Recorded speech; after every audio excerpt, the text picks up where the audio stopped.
Okay, let's do it. Today on Drop the Bass, Jason K. Williamson himself, the bearded marketer, comes by to drop all kinds of email automation knowledge and who knows what the fuck else. Ladies and gentlemen, my name is Steve Bass. I'm going to start the show in 5 seconds. Drop the Bass. Jason K. Williamson, welcome to Drop the Bass. We've been struggling to get you on for so long now, and here you are. It's kind on, dude. Wait, love the name, by the way. I just got it as well. I saw it. Dude, you know what's funny? The name's similar to the accountant that I just hired. And he was here, he's one of his main things is to fix up my bass statements. And I got your assistant saying, hey, Steve wanted to talk. And Steve, I think he was introducing me to the other accountant. And she was like, drop the bass. And I was like, was that my accountant playing some funny, play on words with bass statements? But no, with you. I was like, what's going on? My mate, it's so funny how names can do this though, right? So I was like, drop the bass, drop the bass, and we get this going. Yeah. And then someone's like, wait, is this like a play on words, like drop the soap, except you've got like a bass fish and it's kind of slipping out of your hands? And I'm just like, fuck, that's like... Anyway, man, human creativity. Speaking of creativity, you actually have a pretty interesting story, don't you, Jason? Because you're now known as the bearded marketer. You're running an email marketing. Are you guys still mainly specializing in email marketing at E2? Yeah, man. 100% specialized in email. The one thing that we hyper niched into, and I mean, I'd love to dive into that a little bit later. I'm actually pretty sure Nick probably would have dived into it. He loves this topic too. Yeah, that's Nick Robbins from B Top Local, by the way. Did a previous podcast with him about 2 episodes ago, so check that out. Yeah, so you guys will definitely see that one. What I'd love to dive into, and it's actually something that I think is quite a controversial topic, but also something that's really, really it's really educational, it's really informative, and it's a great thing to take off on. So I am specifically focused in email marketing, and I have been email marketing and hyper niched into the e-commerce space for about 2 to 3 years now. That is what built my name, because I got such incredible results, hyper niche. So I knew what I was doing every single time I got into a business. I had a proven system, a formula, a strategy to get success every single time rapidly. Yep. So I built my name, very, very quickly. Mm-hmm. However, the biggest issue that had was that now it's kind of like I feel like I'm fishing in a pond that's about 6 inches wide, right?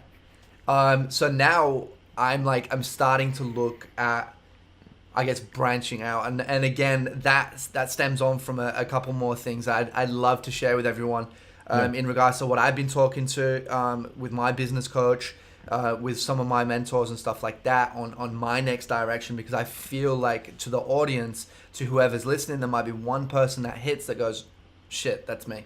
Yeah. So we can definitely dive deeper into that. No, I'm definitely looking forward into that, especially because, Steve Bass right here is a very simple man. If you can say that any particular topic has controversy, then I'm all ears. So you did well to drop the big C-bomb on me. But what I'm interested in, Jason, particularly before we jump into that, is you got into this marketing game, and a lot of our listeners are people who are looking to kind of somehow break free of the 9-to-5, start up their own agencies because they like the glamour of the entrepreneurial lifestyle. And that's something that for the small percentage of them that do actually break through and fucking do something, I think they're in for a little bit of a surprise. But one thing that's really interesting, you were an electrician initially? Yeah, man. So for the people out there, you are the epitome of making that transition from in the system to fucking creating the system itself. What did you do? Yeah, man. Dude, do you want the kind of the full backstory? It's a pretty good story. Yeah, no, I love a good story. All right, so it all stems back to I guess when I was in the UK, right? When I was in the UK growing up, I was born at a very young age. I lived in the UK. I was born in Leeds, man. I was born in 1992. So I'm 25 years old now. Where I grow up from, entrepreneurship, hustle, anything that's other than, kind of social security or on the door, whatever you call it, around the world. Yep. That wasn't really a thing. It was either go to work, get a job, and probably become a tradesperson, or work at McDonald's or a bowling factory or something like that. So where I grew up from, it was a very, very, very, like, I love where I'm from, but the mindset was so closed. I didn't even know what entrepreneurship was. I'd never, ever, ever seen it. Yeah. I didn't even know it existed, right? I thought life was just what it is right now. I was like, it's just, this is how it is. And so an escape for me and for my family, well, going back, so why we escaped is what used to happen is my dad ran his own business. So my dad is he's an entrepreneur as well. I just believe entrepreneurs are somebody who takes a financial risk for a profit, also solves a problem, blah, blah, blah, but we can go deeper later. Or some other day. I think that's a different conversation. So my dad ran his own business as a signwriter. And what happened is he was very, entrepreneurial. He was very always about, how can I make more money? So, but he never really pushed that mindset onto me. What he always did was, he tried to, Jason, get into a trade. What I'd always see, Steve, is my parents would always fight over money. And what did they say? Something like 80% of divorces are down to finances. Yeah. Right. My parents are still together. Long story short, they had a kid. I got a little sister. I'm 25. I got a little sister. She's just turned 13. So Jesus. That kind of kept them together. Honestly, I think they would have broken up due to finances and arguing with stresses. Anyway, long story short, what it was I used to play football, soccer, right? Yep. And I was very good, and so was my brother. I got picked to go trial for 4 professional teams and things like that. And football to us, soccer, was an escape from reality every single time. Yeah. And because I didn't know about entrepreneurship, every single time that, I played football, it was that escape for my parents. They'd come out to training, they'd come out to the games. Every time they was there, it was an escape from reality. Yep. Right? And to us, that was like, if I can make it as a footballer, like, my dreams are set. Right? And I always had this weird feeling from like younger that I was gonna do something. Anyway, so fast forward. That one. Fuck, that stays with you, doesn't it? That shit. Man, You're it like, does. Something big is gonna happen in my life, brother, and I'm gonna make it happen. Yeah. Fuck yeah, it. Dude, and that's the difference, right? I'm gonna make it happen. A lot of people say, "Something's gonna happen. Let's see." A lot of women, particularly, just to isolate all the women who listen to this show. I had an interesting conversation with a female the other day. Yeah. Also another conversation. But anyways, so what happened was because my dad, he was in for he was very entrepreneurial. He was always trying to create a better life for us, and I think he saw that there was no kind of prosperity in where I was. Yeah. So what he did was he packed up the house, got a visa, blah blah blah, moved to Australia. It took him about 5 years and something like $15,000 later, which back then for my parents was a lot of money. I think the house sold for like 100,000 or some shit. So it was like 10-15% of the house. Anyways, got us over to Australia, which, it was kind of like I was starting again. Right. So I went over to Australia, started again, man. So when I was over here... How old are you at this point? I'm 25 now. Yeah, okay. No, at the point in the story. Oh, sorry. I was about 15 when I moved over. Okay. So this is about 10 years ago. Yep. Even though I've got a hella stronger accent. I think I'm adaptable. So I think that's what it is, man. You get me drinking, I'm just pure English. Love it. But yeah, so it's kind of like, starting again. You know what it's like. You know what it's like in high school. Like I was kind of halfway through high school. And how many groups of friends did you have by the time you were halfway through high school? Yeah, shit. Like 1? Yeah. But imagine how tight knit that group was. Yeah, and then imagine going to a different high school and trying to fit in again. So to me, there was this pattern of starting again. And when I got there and I started again, my dad was like becoming an electrician. So as I was still playing football and I was still really good, I actually came back to the UK. This is just a side tangent. It kind of is relevant. What happened was I came back to the UK. My dad was having a house built. He didn't want to rent again for another year because that was what the contract was. The house was ready in like 7 months. So he stayed in the house. He's a painter and decorator now. So he painted the house, did some stuff. We went back home for 7 months. I went back to school. I went and played soccer with one of my friends. We were, again, doing really well. We had Manchester United scouts out to watch us. We had Leeds United scouts. We had all the big scouts out to watch us because we were the best, some of the best players in Yorkshire.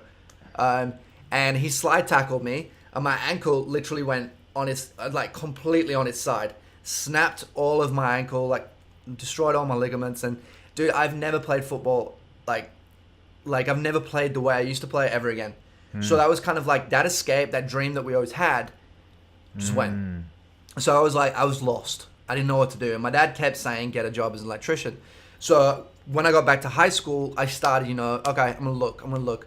And this is one of the things that I am fantastic at. You would be absolutely phenomenal at. And anybody out there that's watching this that wants to create a life of freedom, this is what stemmed from it, is I was so persistent to get just to get a job. But you have to be naively persistent, even when it comes to success, right? It's so true. Yeah, you do. You have to just keep going. Anyways, so long story short, I got a job as an electrician only to get fired 3 months later because this guy apparently hires people, falsely signs their contract. Will this bloody 08 number go away? Falsely signs their contract and then fires them so he gets cheap labor. So here I am. I'm, I think, 17 years old at this time. Stuffed up my ankle so I can't play football like I used to. I dropped out of high school, so now I either have to go back and start year 11 again, or I have to do something. So I started painting with my dad, whilst I was pestering this other company about getting an apprenticeship. And what I saw was still dad was struggling financially. It was tough. Parents were still arguing every single day. And then when I got a job as an electrician, I got a job as an apprentice. I saw that this company was turning over $20 million a year. The owner was allegedly doing $600,000 a year in personal income. I was like, wow, that's it. That's financial freedom. That's awesome. But then something I discovered and something that I'm proud of, for such a young mindset is what I saw. What I were aware of is he was in and out of Bali all day, every day. He had a resort in Bali he was building, but he had to come back every day, nearly. He'd be in the office at least 2 or 3 times a week. Yeah. And he couldn't stay in Bali. And I thought to myself, this guy has financial freedom, but he doesn't have the one thing is the most important in the world. He doesn't have time freedom. Yeah. So then a friend of mine said, hey, a good friend of mine says, hey, I've just got this seminar thing going on. Do you mind just coming along just to fill some seats? I was like, yeah, cool, no worries. Network marketing. Yeah. Right? And I don't care what anyone thinks. If you have the opportunity out there, if you still work in a job, you don't understand entrepreneurship, and you have the opportunity to join a network marketing company, absolutely 100% do it. Because that is one of the best places to ever learn the foundations to entrepreneurship, the foundations to running a business, the foundations to communicating it effectively, the foundations to selling. It is, I believe, it's the gateway drug to entrepreneurship. And it also does something that what it did for me was something that it will do for anyone else that is absolutely phenomenal, and is purely the fact that it showed me other people living a life of choice and freedom. And biggest thing you can do for yourself. Absolutely. And Darren Hardy says it best. He says, once a mind has been expanded, it can never contract. Yeah. I mean, this is like scientifically, psychologically verifiable shit. I mean, Tony Robbins uses this example all the time for how long it took people to run the 4-minute mile over in the United States, right? It's just people kept trying. We couldn't do it. And then one persistent motherfucker breaks it, right? He gets that 4-minute mile. And then within 2 weeks after he did it, 8 people come along and do the exact same shit. Now what? These 8 people couldn't do it 2 weeks earlier? They couldn't do it 3 weeks earlier? No, man, it's the mental prison that you're in. And one of the best ways to free yourself, and conversely, one of the ways to keep yourself down, is surround yourself with people who are also in the same kind of mental prison. That's the best way that you can guarantee that you will go fucking nowhere. Yeah, absolutely. And also on that note, you've heard obviously the story of the crabs in the bucket. Definitely. I love that story. I mean, it all stemmed from I think it was something like there was these fishermen and they was catching crabs, and they used to put one crab. What was it? They used to put one crab in a bucket, and they realized that the crab started to climb out of the bucket. So what they did was, I think they started to get another crab, so they put 2 crabs in there. And what they did was, the one crab would try and climb out, but the other crab would pull them back down. And that's exactly what it is. When you put yourself in a bucket around other people and you try and climb out of that bucket and say, I want something else, the other crabs below you are going to be like, nah, fuck you. Come back down here because I feel better when you're down here with me. Like, misery loves company. So exactly what you said, Steve, is 100% true. If somebody wants to escape their prison, that's not your fault. You've not created that. You just weren't aware. However, you are aware now. Right? If you just watch this, you now know. So from here out, it's about taking action and making a decision. And one of my favorite things said by Darren Hardy, and I strongly believe you should watch anything to do with Darren Hardy. He was the first person I ever heard in Success. One of the best people. I mean, is the founder right now, or the owner of Success magazine, biggest magazine to entrepreneurship in the entire world and business. And what he says was, life is basically just moment-to-moment decisions that have compounded to where you are right now. Yeah. And if you change that decision, you change your life. One of my favorite writers, he's an Indian guy actually. He's called Venkesh, is how I know him. He does a lot of writing on kind of corporate structure and basically kind of startups and the mindsets that are used. It's really fantastic stuff. Google Ribbon Farm. But Venkesh, he talks about the fact that what business people are really doing, and I think I would expand this to what human beings are really doing, is we're trying to get to the next decision. Right. You're always trying, right? You're always at one decision and you're trying to get to the next one. And what I was talking about with Nick, when we were talking about this stuff, I think after that conversation with him, it got me really thinking over the last 48 hours on kind of like what I think the best advice for people is who want to break free, who feel like they've got something to offer beyond what they're currently offering. And you and I would both know this for sure because we've worked with people who want to kind of make something of themselves. Analysis paralysis gets like 95% of them, right? They kind of stuck in. And here's I have two analogies that can maybe help people break free from this, and then you can maybe tell me what you think about it. But the first one is, when you need to go get some groceries from the store, you don't plan exactly what turn. In fact, I couldn't even tell you right now how many lefts and rights I need to take in order to get to Coles or Woolworths to get the groceries and come and bring them back. I don't fucking know. But like, I have without fail always got it done, right? Because I pick up my car keys, I put it in the car, I turn the ignition and I drive. And I don't know if there's going to be an accident. I don't know if I'm going to get the green light or the red light. I don't know if there's going to be some like a dead possum in the middle of the road that I'm going to need to drive around. I don't know any of that shit. And that's the thing, is that you don't need to know all of that shit. And the reason that you're sitting there saying, can someone please give me the roadmap exactly? I want to know which possum here and how to navigate around this possum, and then what to do if I get a red light here or a turn left at any time, whatever, right? You're stuck in that exact same kind of mode. And the thing is, man, it's like when you go out and you go into this entrepreneurial space and you work up starting your own business, or you want to start up working with your own agency and working for clients and things like this, the other biggest thing that I can give people is, I don't know what the last word of this sentence that I'm talking to you right now is going to be. There you go. It was the word be, right? I had no idea it was going to be be. I just started talking the sentence, man, because I have like some sort of inner communication that I want to get across to you, and I don't fucking know how it's going to end, but I have the confidence to at least start, and the end just kind of figures itself out. And that's why, like, the biggest thing you guys can do, man, is just go fucking do, bruh. Like, stop fucking being a pussy all the time. Just like go fucking jump into the chaos and see what you can do with it. Yeah. On that note, I'll tell you how I eventually made the transition. Yeah. So fast forward 3 years from where I was. I think I turned out to be 21. Studying success, studying entrepreneurship since the first year of my apprenticeship. Got fired from that apprenticeship too. Every single person hated me at the job. Like, literally, I used to get kicked off of job sites for no reason, just that people didn't like me. That's it, dude. People just didn't like me. They was just like, nah, we don't like him. Get him away. Could never figure out why.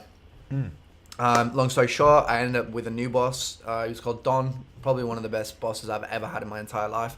He was tough. He was a psycho sometimes. Yeah. But yeah, anyways, one day I was in a roof. At this point, I'd been working with a guy called Murray Edwards, who's from Sydney. And I'd been doing a lot of free work for him because I'd gone to an event. And this is actually a great story because this is something I believe is strongly you need to do it. Basically, I'd seen a webinar on the internet of Mal Emery. Do you remember Mal Emery? No, I don't know. Man, Mal's like known as the millionaire maker of Australia. Okay. Brett Thompson. Ever heard of Brett? Yes. Brett came from one of Mal's events. Okay. Exactly the same as me. Okay. So basically saw his webinar. Didn't know who he was, but I saw that Russell Brunson was going to be there. Yeah. So I took sick days. You're gonna ask me if I've heard of Russell Brunson? Man, I know you know him. It's Australian people, like, even though we're Aussies, I'm like, we may not know an Australian, but an American, we 100% know them. Yeah. So what I did was I took a couple sick days off work. I just recently got a credit card, put all my money on a credit card, all my savings, couple sick days, and basically booked flights, hotel, and also like put this event on a payment plan. So basically I took massive action, right? Yeah. Just to go to this event that I had no idea. Exactly. Again, what you were saying, I didn't know what it was going to be. Yeah. I just knew I had to get there. Right. And when I got there, this guy, like, they started talking about information marketing, selling your knowledge. You know, at which point I'm like 21, 22. Mm-hmm. I don't really have any knowledge. And at the end of the event, there was this guy called Stephen Esser, who was known as the webinar guy. Yep. And he says to me, I says, look, I really want to do it. And I rang up my girlfriend. I says, babe, look, I really need your help right now. I've spent all my money, but this guy needs $2,000 like down payment for me to get involved in his program. She's like, right, fine, I trust you. Gives me the $2,000. I put it in his bank account. Right? And this was scary as shit. Because at the time I was earning like $9 an hour. Mm. $9 an hour. How long does it take to pay that $2,000? Anyway, so he says to me, he says, Jason, what can you help people with? I said, I don't know, man. I don't have any business experience. I don't have anything. He says, well, you know, you've got the courage. You've taken that step. You're here. He says, can you learn to do email? I said, fuck yeah. So I went out instantly, bought every course I could. Like, you know, after I got a bit of pay, I says, babe, I'll pay you back soon. Yeah. Just give me a little bit of a buffer time. And every time I got some money, or I put it on the payment plans that, you know, you could do with the courses. I think I bought digital marketers email certification. I bought something like that. I bought about Andre Chaperon, Russell Brunson stuff. I just studied email for about 4 weeks straight. Just every day I got home from work, man, 4 to 6 hours. And I went and started working with Murray. I says, Murray, I saw that you're running a store, and he did network marketing with me too. That's how we met, same company. And he says, Jason, I'm doing really well. I'm doing e-commerce. I'm doing about $50,000, $60,000 a month right now. I was like, wow, that's amazing. Like, you're making it. I says, are you doing email? He says, no. I says, let me do it for free. So I jumped in, and I worked with him for about, I think, 3 to 4 months. And he always was paying me a little bit, just because that's who Murray is. But then he started to pay me what kind of I was worth, or what I thought I was worth at the time. And it was adding like an extra $500 a month into my bank account, which at that point in time, you know, when you're on $9 an hour, was amazing. I started chipping away at, you know, what I owed my girlfriend at the time. And I think there's a couple of things there as you got to take that risk. And then, so I feel like I was rewarded by the universe for it, because I feel like every time you want something, the universe will give it to you. You've just got to show it that you really want it. Yeah. And I think that the only way you show it you really want it is by taking massive action. I believe that's why massive action is so important, is because it just tells the universe, hey, I'm serious. Yeah. And then, you know, fast forward again. What happened was, you know, I've gone about 2-3 years down the track. So this, I think I was 21, maybe 20 when I started doing this, and I've come to about 22, 23. I'm just halfway through 22, I think. And basically, what I've done was I've pulled something in my knee, and at this point I've been working with about 2 to 3 years with Murray, like on and off, you know. Well, not on and off, sorry, just casual. And Murray says to me, he goes, I've pulled like a tendon in my knee in a roof. I've had to go into rehab, so I couldn't work. And Murray says to me, he says, Jace, right now, like, how long have you got to finish your apprenticeship? That I've been working for 5 years. I've gone through all my schooling, passed all my tests. I'd done the capstone. I'd done everything. I was at the point where all I needed was a signature. And I was going to get that within 2 weeks of me getting back from rehab. He says, Jace, I'm going to give you a choice. He says, I need somebody to come up here in Sydney, and I lived in Adelaide. He said, and I didn't know anybody in Sydney. My whole entire family lived in the UK, or my immediate family lived here. You know, just come off of a job I just quit. I had no way of going back. And he says to me, he goes, you know, and at this point, I was working with a couple of people, him and another guy that he put me forward to. I says, all right, he says, I want you to come up here and manage this. I'll give you like double your wage. He says, I'll double your wage for the first couple months, so you can keep on your feet, and then it's up to you to build your business. He says, so I just need you to come up and help me for 2 to 3 months. And dude, I was like, I don't want to be an electrician. Fuck it, I'm gonna do it. So I says, yep. Packed all the shit in the back of my car. Literally went into my closet, put them in bin bags, threw them in the back of my car. I drove like 1,000 miles to Sydney. It took me like 20 hours to get there, man. In my fucking like Commodore, I'm just driving along, just thinking, what am I doing? I'm thinking this whole time, I'm like, fuck, I'm crazy. Like 2 weeks, I was gonna finish. I just told my boss to get fucked.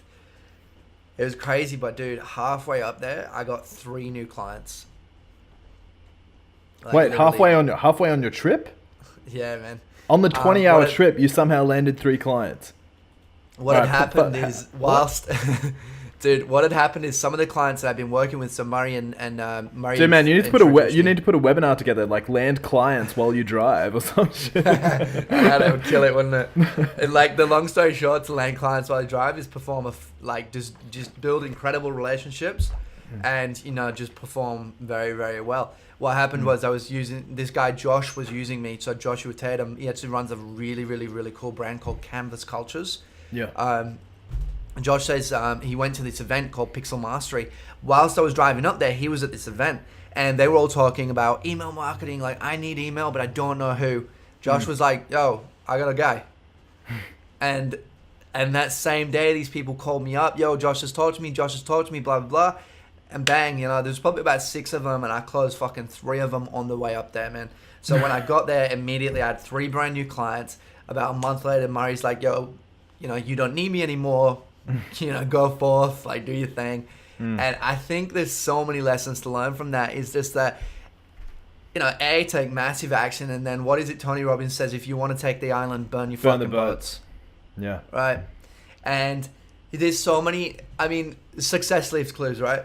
And there's so many scenarios that I've just explained that every single book of success will ever tell you to do, and I've just told you how I actually actionably did them. Yeah. And it resulted in where I am today. So fast forward to where I am today, I run, a multi-6-figure agency sitting at home, and I also have 2 dogs that are barking. Boys, shut the fuck up. Yeah. Dogs get it right, man. Man, they're going to get rowdy. They always do. I think it's because they've not been for a walk yet. But yeah, so, I think at the end of the day, it could sound like that was tough. It wasn't. It just took courage. And what was you talking about earlier? It took courage, and it took just diving in, having complete 100% faith and belief in yourself to perform to the point that you need to. At the end of the day, you are never going to attain success or freedom building somebody else's dreams. Yeah.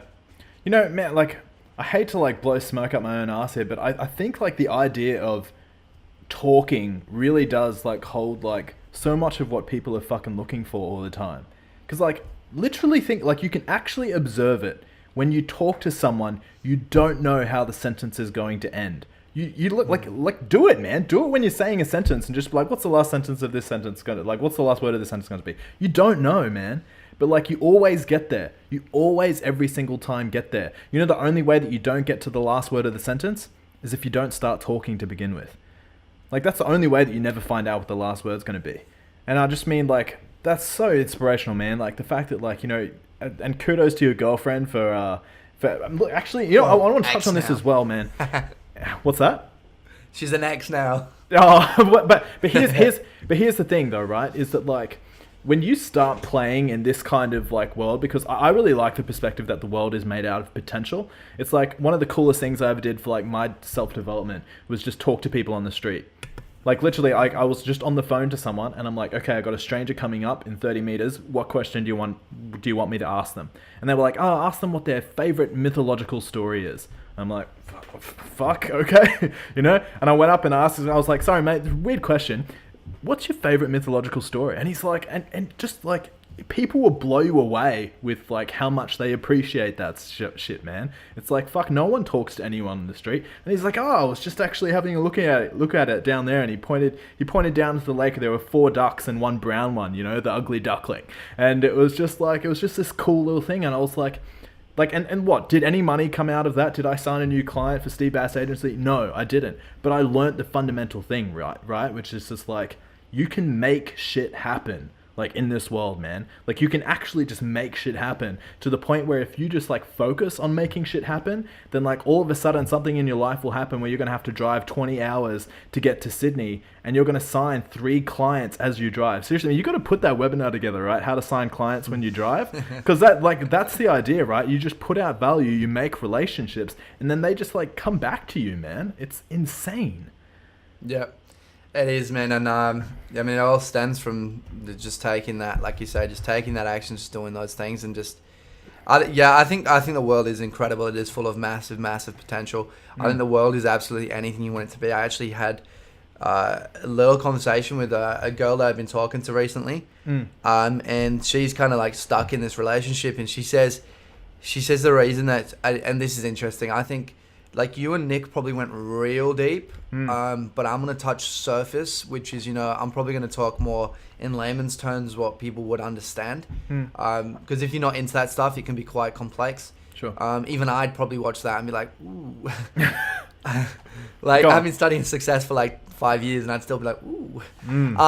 So basically she says to me, look, you know, I really want to leave him. It's not working anymore. I'm not happy anymore. But I think this is just what I deserve, because I'm a shitty person.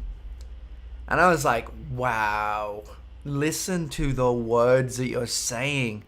I said, like, I have a house with a spare bedroom that's not being used. You're not stuck. Like, she says, like, where would I go? I was like, you have a house there. Like, you have a room right here. You don't need to worry. She says, and it's just funny because it's like your RAS, your reciprocal activating system.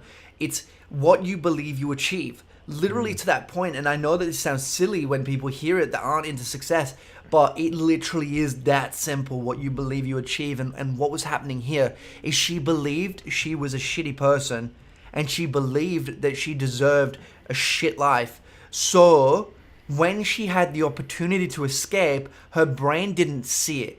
And the way that I love this, I learned this from a very young age, is that your mind, your conscious, so your mind is made up of your conscious and your subconscious. Your conscious is the thinker, and your subconscious is the prover. So wherever you think, your subconscious goes to prove. So if you think you're a shitty person who deserves a shitty life, your subconscious will always look for ways to prove that. Yeah. So, hey, look, you know, this guy is treating me like shit, but because I'm a piece of shit, I deserve this, so I will stay around this. Right? I think I'm fat, right? I look in the mirror. All of a sudden, I see fucking cellulite. I see a burger and I want it. Why? It's because my conscious is thinking it. My subconscious is trying to prove it.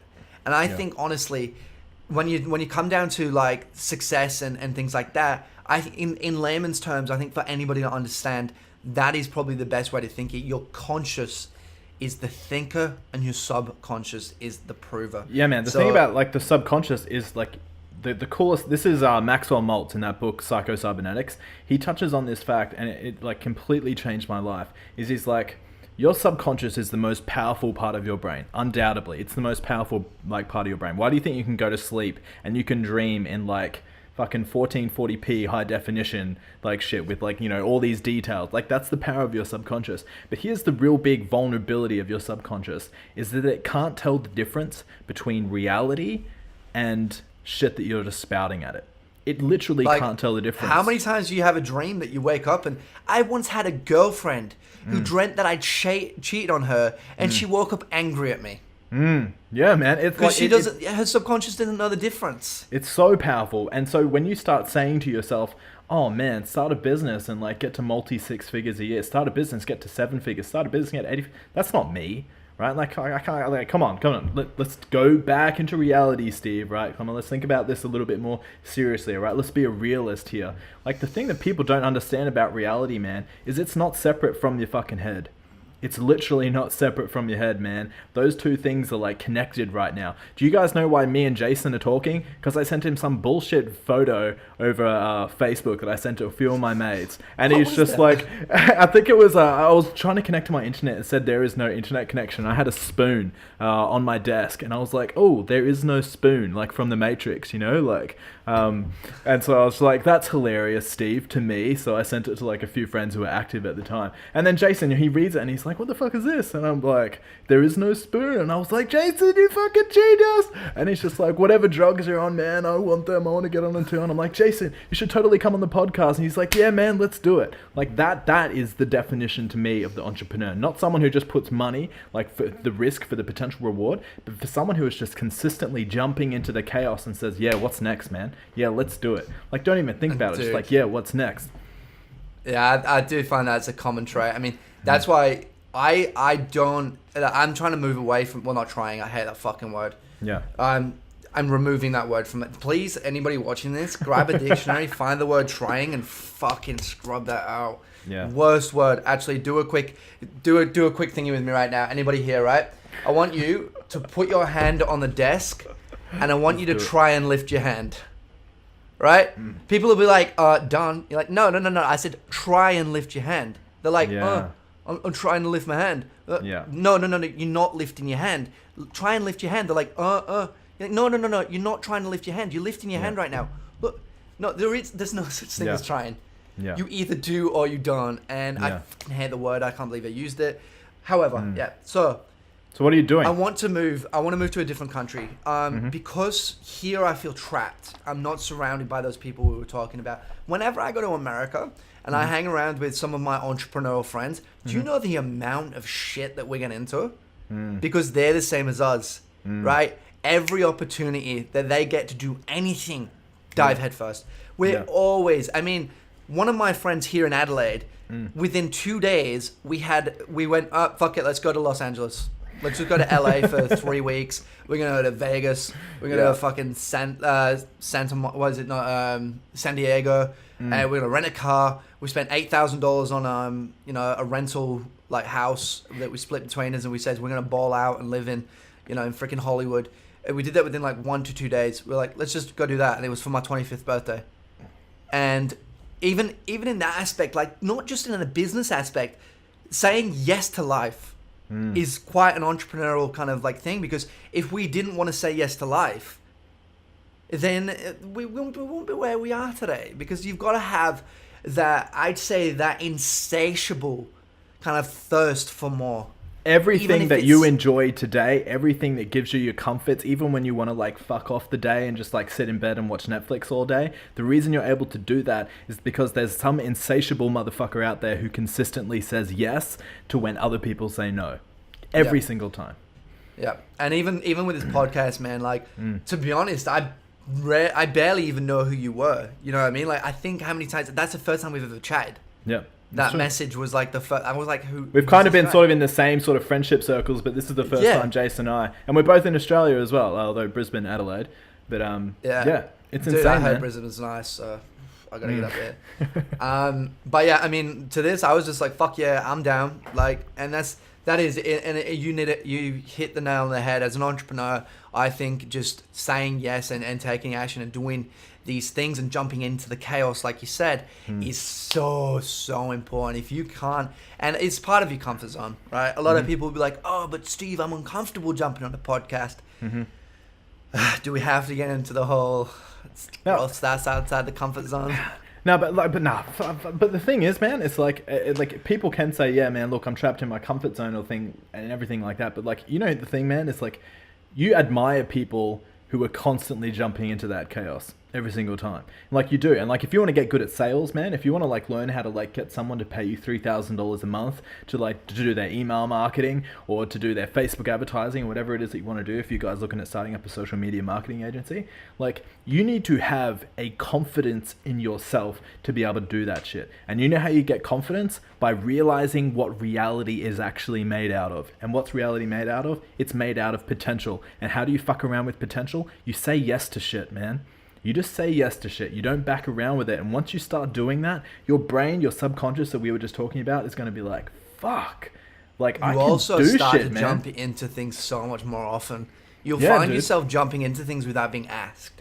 Take, Yeah. for example, one last story before we got to wrap this up. Yeah. My dad, actually, I just recently had a conversation with him yesterday because there was somebody here who I've helped a lot.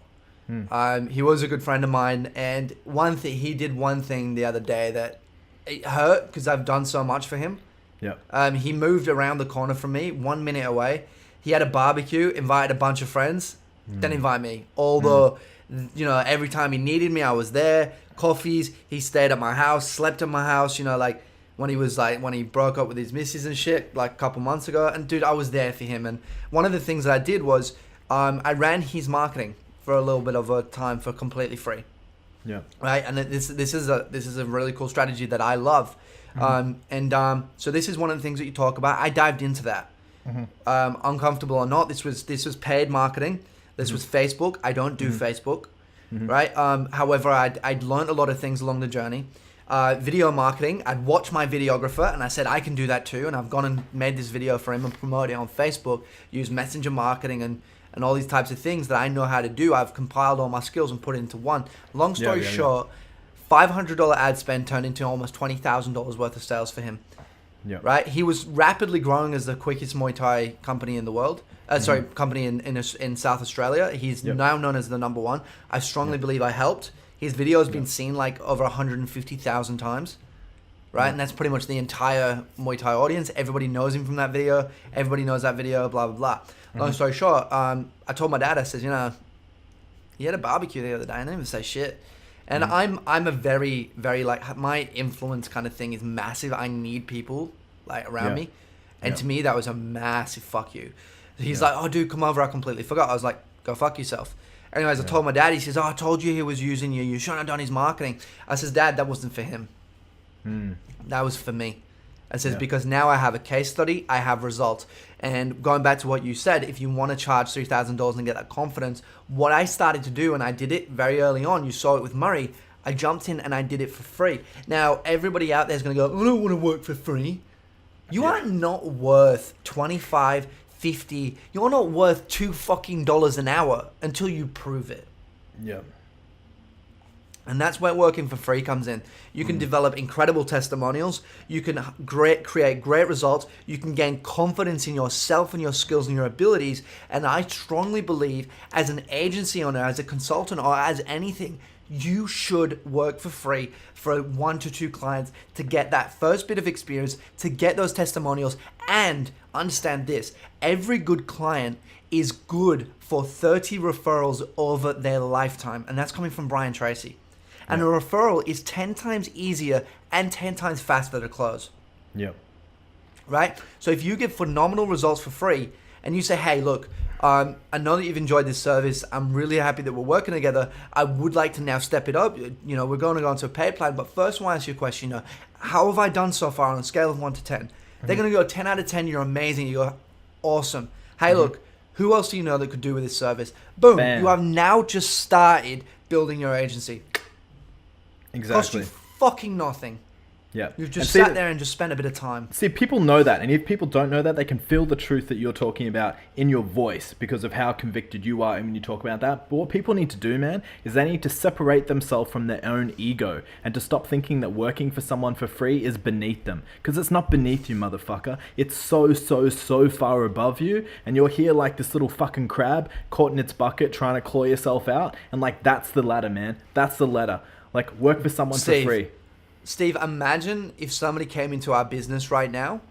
There's no way they're beneath us. Like, working for me right now, even if it's for free, somebody says they're going to come and work for free for me.